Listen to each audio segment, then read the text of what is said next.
Is this on? Yes. Good morning. I'm Dean Sampson. I'm a member of the board, and I'm here to give you this morning's announcement. This afternoon at 4 p.m.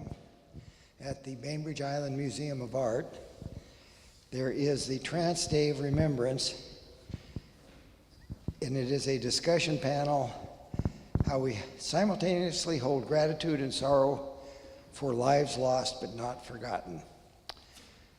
Reverend Zachary will be part of the panel discussion. Monday, tomorrow, November 21st at 7 p.m., there is the Climate Smart Challenge. That's a Zoom meeting, I believe. Is that right, Mike? Yeah. It's a Zoom meeting, and there are currently 18 Cedars families who are part of the Climate Smart Challenge, and this is an opportunity to learn all about electric vehicles. On Tuesday, November 22nd at CF 7 p.m., and there's the Interfaith Council annual Thanksgiving service at Rolling Bay Presbyterian Church. Also on Tuesday, but on the 29th, a week from this coming Tuesday, Cedars and Cole Shalom will be hosting the Super Suppers at the Eagle Harbor Congregational Church. That starts at 4 o'clock, and we're continuing to look for volunteers. We're serving meals to anybody that wants to come in toward the end of the month when their funds run low. You can contact Penny Brewer or Mike Cox or me. And like I say, we're still looking for a few volunteers. Sunday, 11/27 at 3 o'clock, there's a Gasm Lake hike led by Christina Wolf. And there is a meeting at the Copper Top Tap Room after the hike. That's it. Thank you.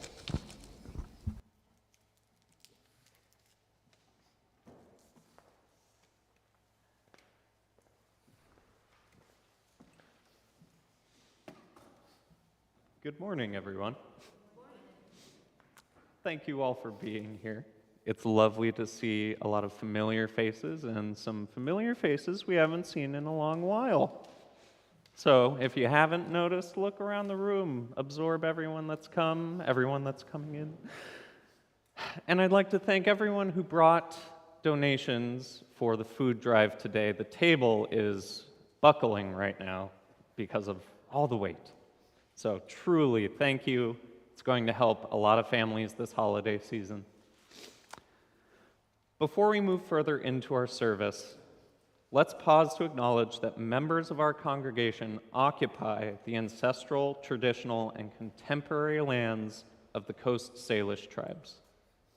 The homelands of the Suquamish, Duwamish, Klallam, and Chimacum people were ceded under duress through the Point Elliott and Point No Point treaties. We affirm Indigenous sovereignty both past and present. This acknowledgement does not substitute the need to build authentic relationships with modern-day members of these tribes and to learn about their living culture and history. And to that point, I will mention we are walking through the Suquamish Museum on December 4th. So that would be an opportunity. So again, thank you all for being here. And now we will listen to Brown Autumn Leaves by Walter Carroll, performed by Juliet Dash.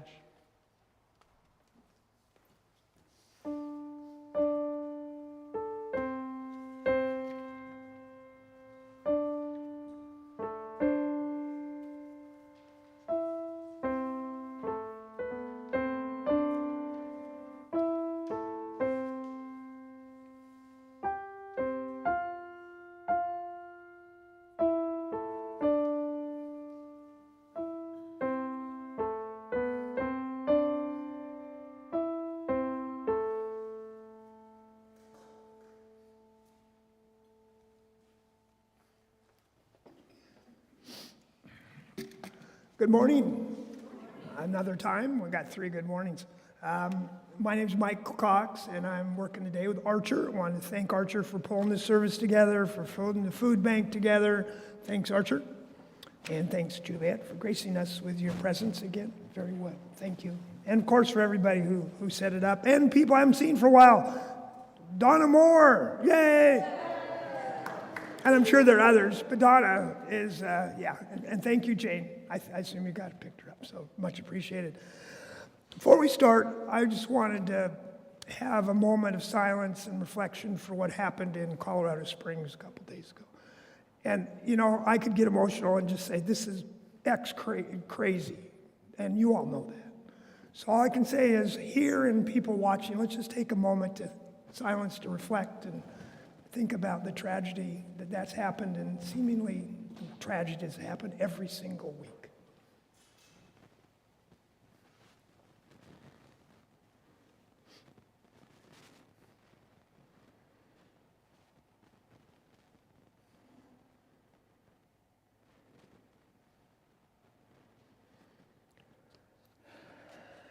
Thanks.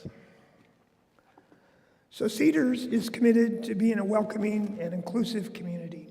In the beauty of languages, culture, and skin tones that come together in your uniqueness, we welcome you. In all the ways you experience and express gender, in the beauty of who and how you love, we welcome you. With all the religious and ethical traditions that inform your spiritual life, we welcome you.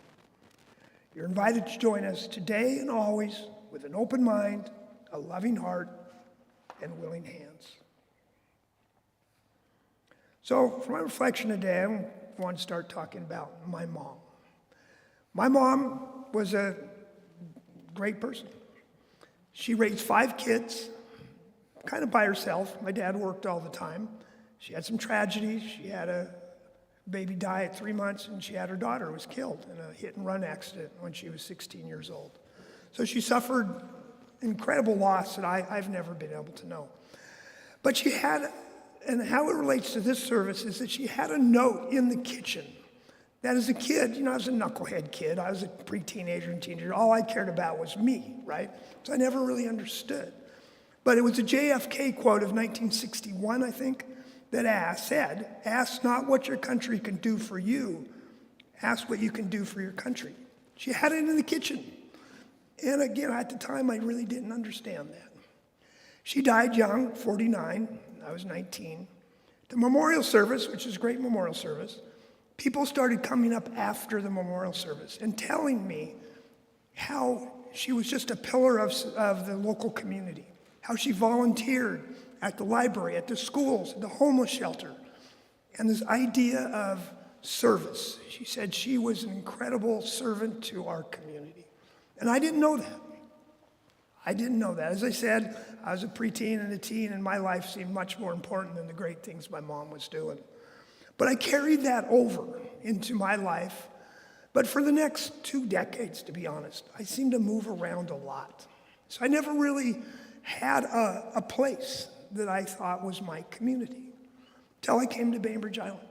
1999, we moved here. And at that point, the echoes of my mom started coming out. You have a duty to go out and do something. You're privileged. Do something. So I did. I took the quest on, and I got involved with government, city government. I was on planning commission for 3 years. That was interesting. A lot of shouting and screaming in that one. I was chair of the Climate Change Advisory Committee now for a number of years. So I got there. Youth sports. I coached my kids for 15 years in different sporting activities that they had. I got involved in schools. I'd go every Friday when I could, and I taught math to some of the kids that were a little more challenged. And of course, climate work that I've done over this time, and church. And just recently, I joined Rotary. And Rotary has this motto that it seems so simple, and for some reason it really resonates with me. Their motto is service above self. Pretty simple. But for whatever reason, that resonated with me, that service above self. And I started thinking about, well, why me? And everybody has their own reasons. What has drawn me to really help serve in the community? And there's really three. I call them the 3 Ps: people, place, and purpose. And the first one, people. You meet incredible people. I have met incredible people in this journey for the last, 20 some odd years. And the energy that I get from the people that are committed to doing these good things for their community. Place. As I said, I was kind of a vagabond for 2 decades. And so by attaching and anchoring to a place, that's given me more stability and given me more purpose, which is the third one, purpose. And for me, that's really helped. And also, what I set out to do, and I thought about it, is that I wanted to set an example for my children. That service is an obligation almost. You have an obligation to go out and serve your community. Kind of like what my mom did. So I want to close with a couple of quotes. I know you're only supposed to have one, but I found 3 and I have to read all 3 of them, so sorry. You'll have to bear with me. The first one is an African proverb. It says, if you want to go quickly, go alone. If you want to go far, go together. The next one's by Gandhi. Of course, we all know who Gandhi is. He said, the best way to find yourself is to lose yourself in the service of others. And finally, Mother Teresa. She said, love cannot remain by itself. It has no meaning. Love has to be put into action, and that action is service. So I dedicate the lighting of our chalice to the power that comes from providing service to our community and the world. So please join me in repeating our affirmation as printed in the order of service. As we come together to worship, we remind ourselves to treat all people kindly, because we are one family, to take good care of the earth, because it is our home, to live lives full of love and goodness, because that is how we will all become the best that we can be.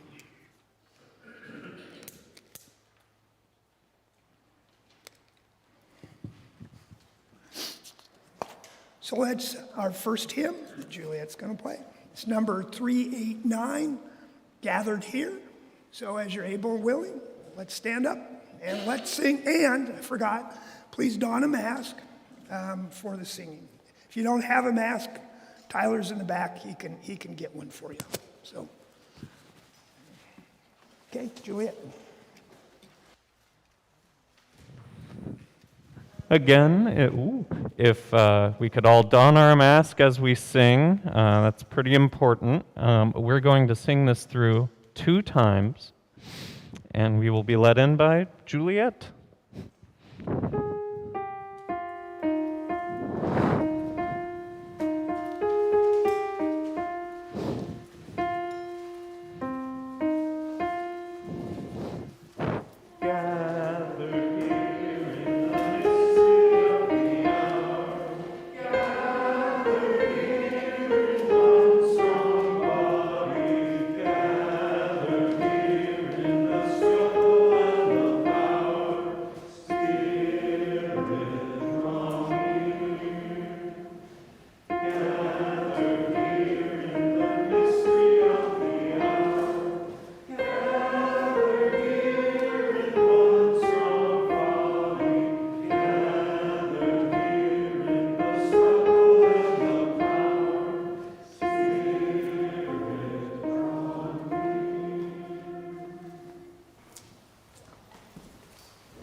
with me, just nice and slow, in and out. In and out. Today I have a reading by Connie Simon titled, "We Are Still Grateful." Spirit of life, we have been plagued this year by a tiny yet powerful virus that has ravaged our world, disrupted our daily existence, and taken too many lives. We have been distressed by the economic uncertainty, and many of us continue to struggle financially. We have been racked by political divisiveness that has torn apart families and friendships.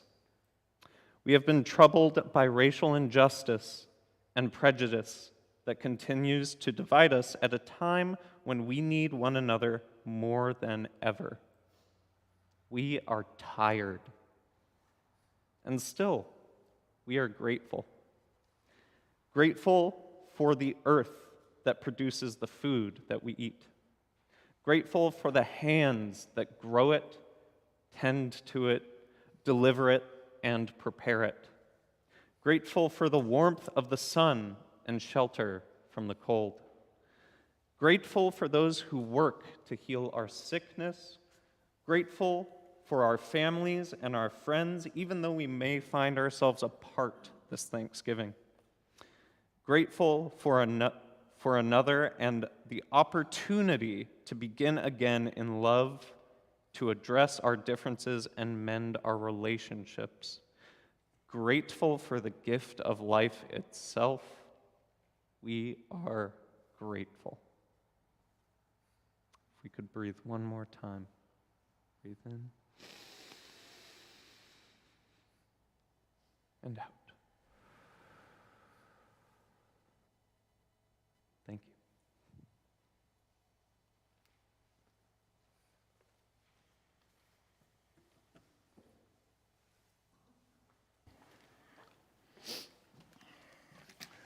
So many Sundays we set some time where people can express their joys and sorrows. So how it works, just to remind everybody, if you have a joy and sorrow that you'd like to share, if you come up and briefly state your joy or sorrow.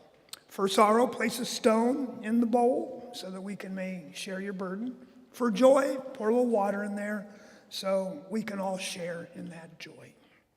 And those for people at home, this part of the service is neither live streamed or recorded. So I ask you at home just to reflect upon your own joys and sorrows. So, anybody?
And now, Juliet's going to grace us again with hymn number 16, which is 'tis a gift to be simple.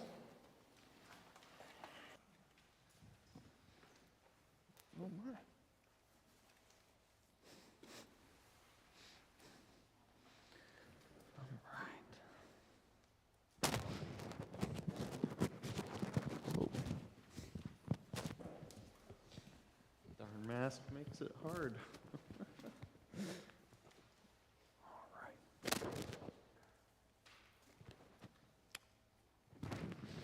Here. Hymn number 16, and we will be singing this one time through. That's one time through for 'Tis a Gift. And Juliet, if you would lead us in.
So each month, we have a special collection to support organizations in our community that uphold our values and provide resources to them to continue that work.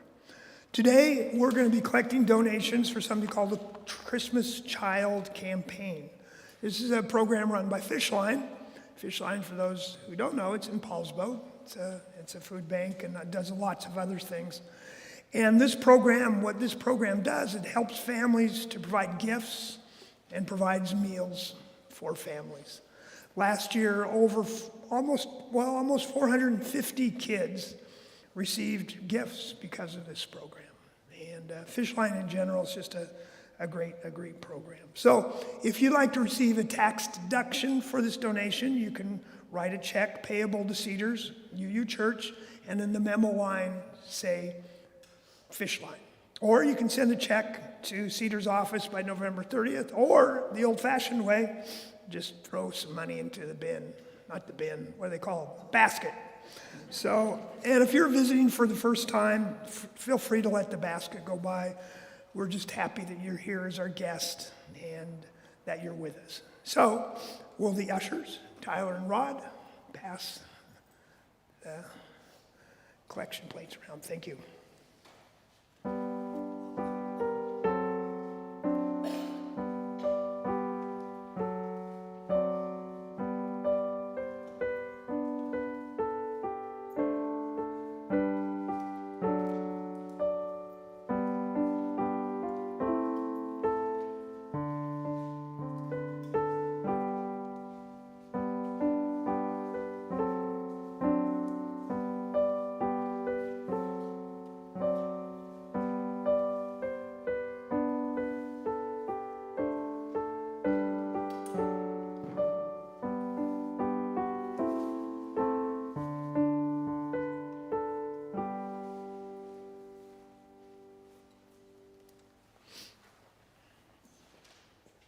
Thanks. Thank you for your gifts.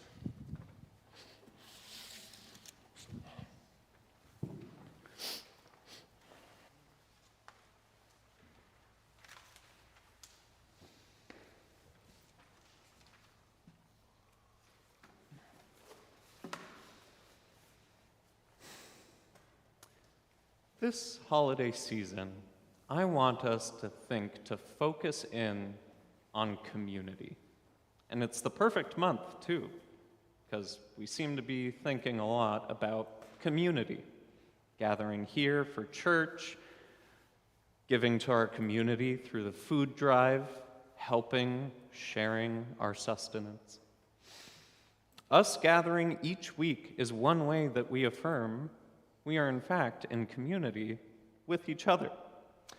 I think we can all recognize that we've had a rough couple of years, but that hasn't stopped us from staying connected.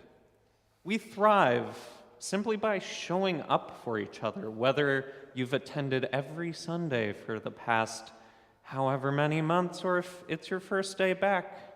This community has always been here for you. There's always a place for you in this community. This is special and this is powerful. But let's look further. As Unitarian Universalists, we are committed to making the world a better place. I think we can all agree on that one.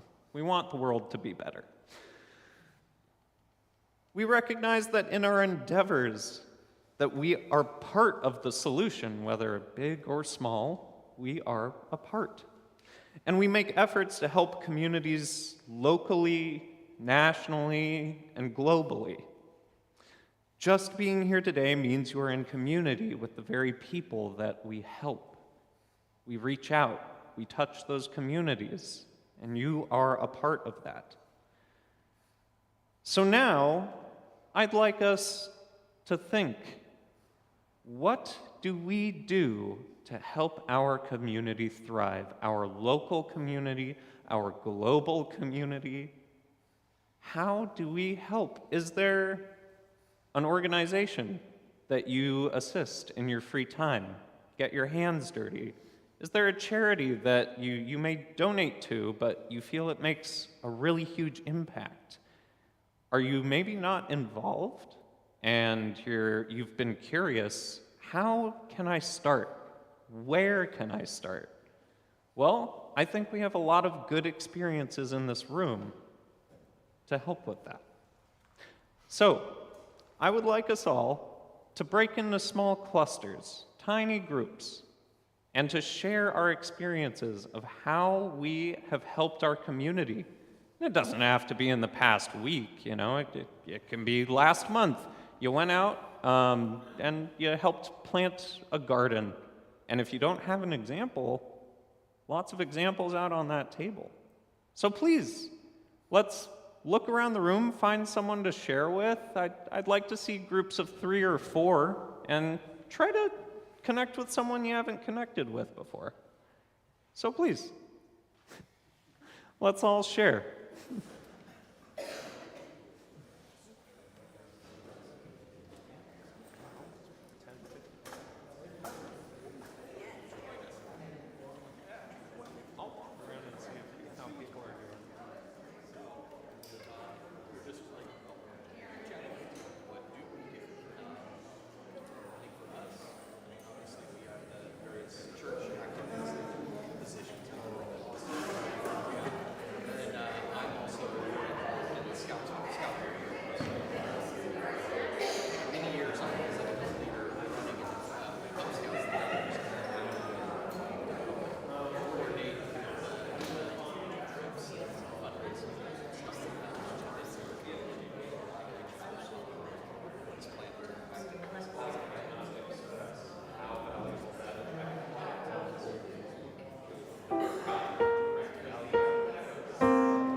Oh, all right. Excuse me, everyone. Excuse me, everybody. Hello, hello, hello. Calling all Unitarians back to their seats.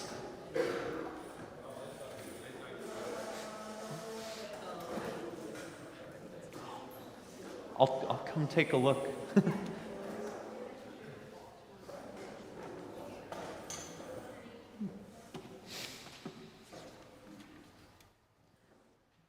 All right. Well, I want to thank everyone for sharing. I heard a lot of good experiences shared. I hope you all gained something from this. I think it's really important to be aware of what, of course, the church is doing as a whole, but also what each individual does. Not to gloat or anything, but it's important to be aware of your community. So I hope if you do contribute, you're able to share, and if you don't quite contribute, you heard a couple good suggestions.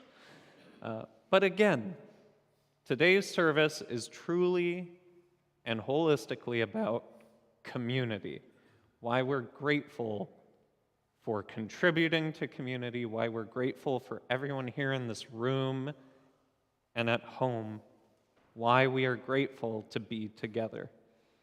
So this Thanksgiving, as you gather with your family, think about why you're grateful for them, and if you're feeling courageous, pull them aside and tell them, just like we informed each other here, just hug them a little bit and say, I'm really happy you came.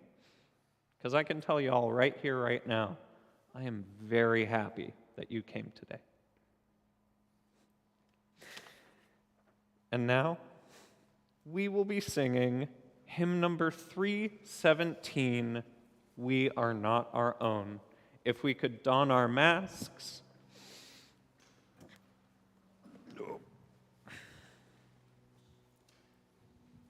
And that's a big if. Let's see. Oh, good. Okay. All right. And Juliet Dash will lead us in. Oh, we are going to sing this through 3 times, 3 verses.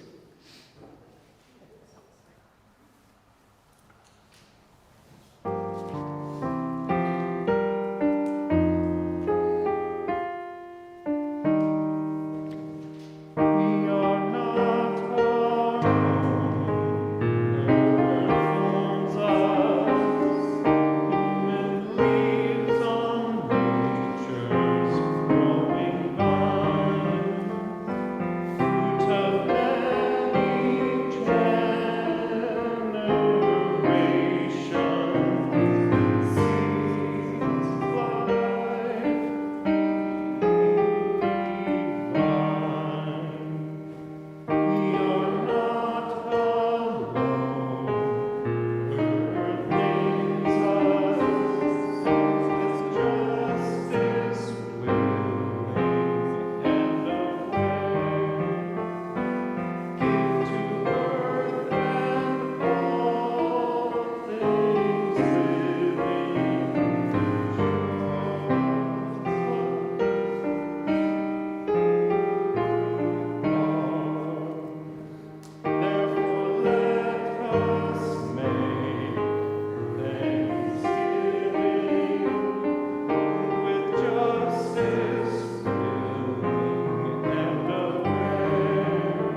Okay.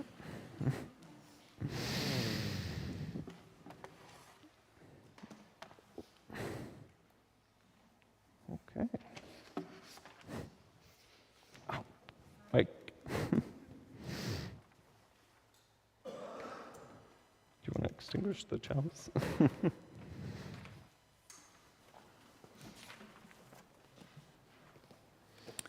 Okay, again, thanks, Archer, for organizing us today, and Juliet for playing with us again. Much appreciated. So, please repeat after me as I extinguish the flame of our chalice. We extinguish this flame, but not the light of truth. The warmth of community or the fire of commitment. These we carry in our hearts until we are together again.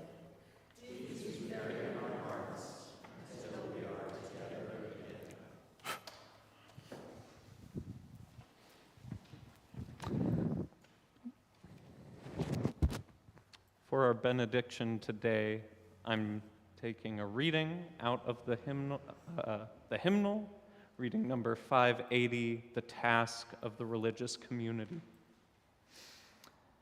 The central task of the religious community is to unveil the bonds that bind each to all. There is a connectedness, a relationship discovered amid the particulars of our own lives and the lives of others. Once felt, it inspires us to act for justice. It is the church that assures us that we are not struggling for justice on our own, but as members of a larger community. The religious community is essential, for alone our vision is too narrow to see all that must be seen, and our strength too limited to do all that must be done.